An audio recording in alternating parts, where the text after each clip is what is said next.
So I'm meeting poet and author Molly Peacock. Historically, poets were motivated by Huayang cuisine, and as I've learned, the chefs themselves often became poets. From Molly, I'm hoping to gain some poetic insight. So Molly, in true Chinese customary fashion, you are my guest of honor, and I'm going to present you with the tail of the squirrel fish. Wow. Look at this. Look at the shape of this. It's a poem on a plate. They call it a squirrel fish. Yes. Obviously not that it's a squirrel fish, but that it looks like a squirrel. The way they cook it. It's quite complex, but at the same time, simple. These so it comes in little chunks. These pieces of fish that have been lifted up off of the body of this fish. Oh, you got a few peas. Look at you. I have to get a couple of peas. Yeah, because I have to too. We're composing our dishes. I know. It's like another little... There's another little painting going on. Exactly. It's a miniature painting. It is. It's a miniature poem. The chef told me that when this is cooked, because it's quite a specific process, the heat has to be super high. When you put the fish in a certain way, it makes this hissing like a... So how crazy is that it's not just the visual, it's the sound why they came up with that name. I'm really fascinated by this whole thing, you being a writer and a poet, and really the connection with this Huayang, because it's been such a journey for me so far. I have had some incredible dinners, but I was really fascinated by the whole story. And when I say to you Huayang cuisine and poetry, what comes to mind? What connection do you make? The connection is in the composition. These dishes are composed in the way that poems are composed, with layers, with form.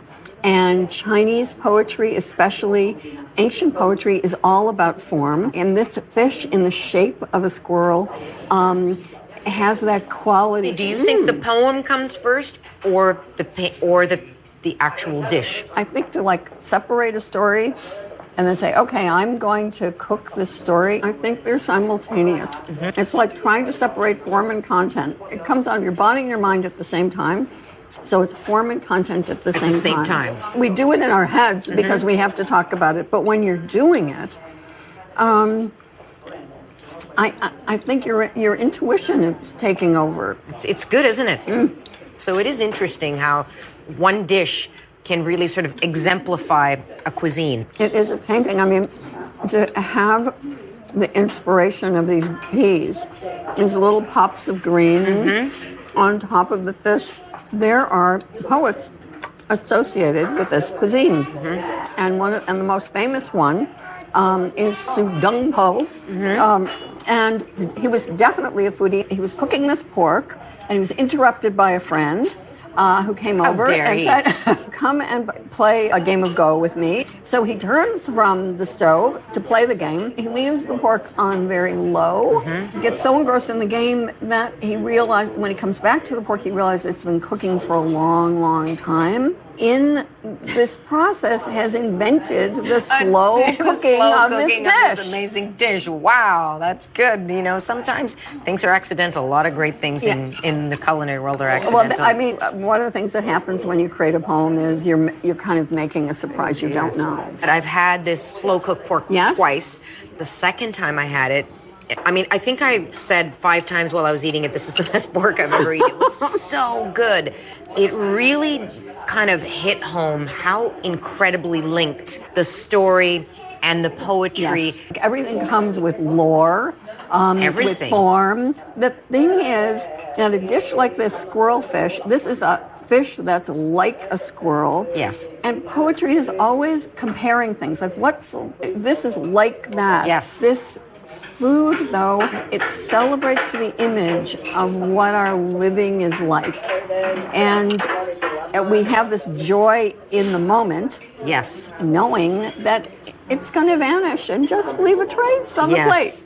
No, it's an artistry of ancient times. It seems like it's a time gone by. What's the future of it? Is it viable? People will always go toward a complex practice. There are always artists who go back to the past to bring these forms forward. We connect to our past, we connect to thousands of years, we connect artist to artist over chasms of time. Yeah. What if we said something like, 2 women meet Yes.